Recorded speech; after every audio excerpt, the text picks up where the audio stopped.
watching from Le 2 août 1990, l'Irak de Saddam Hussein envahit le Koweït. Cela provoquera la guerre du Golfe. gladiators Une guerre qui provoquera la mort de plus de 300 000 hommes.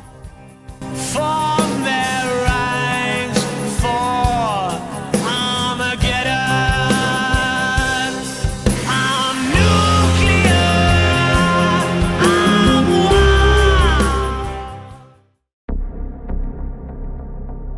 Après l'effondrement de l'URSS,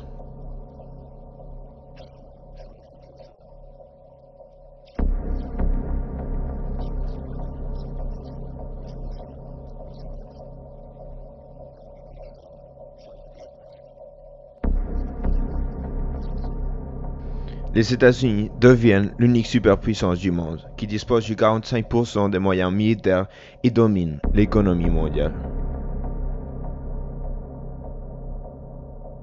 L'Irak, après avoir sorti d'une guerre, est extrêmement endetté et a besoin de l'argent du Koweït pour payer sa dette avec l'Arabie Saoudite. C'est pour ça qu'ils envahissent le Koweït.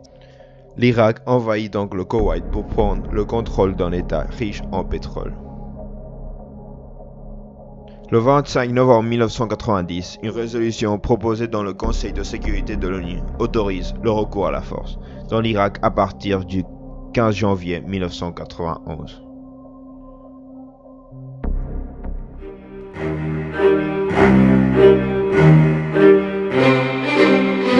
Le 17 janvier 1991, une coalition militaire internationale de 34 pays fournit du matériel et des troupes. L'opération Desert Storm se met en place.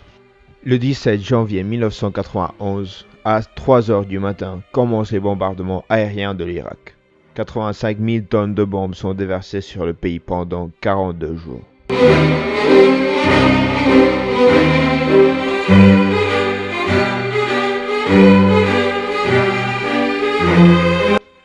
L'opération est une campagne de bombardement massif. Il ciblait les avions irakiens, défenses antiaériennes, raffineries de pétrole, lignes de communication, usines d'armes, ponts et des routes irakiennes.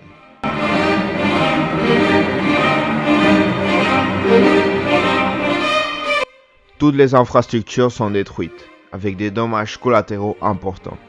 Le 23 février, c'est au tour des forces terrestres d'entrer en opération.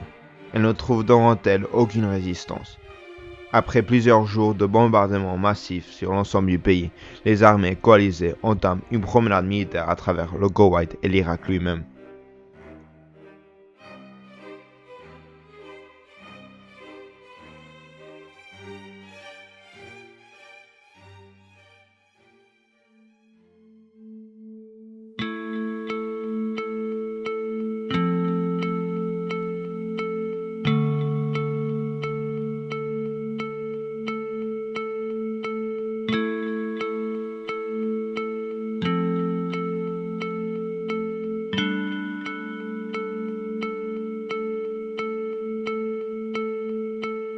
La guerre du Golfe est donc le premier acte d'un nouvel ordre mondial.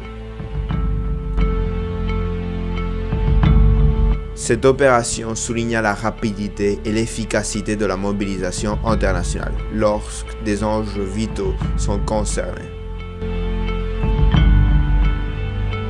Cette guerre affirme également l'hyperpuissance américaine.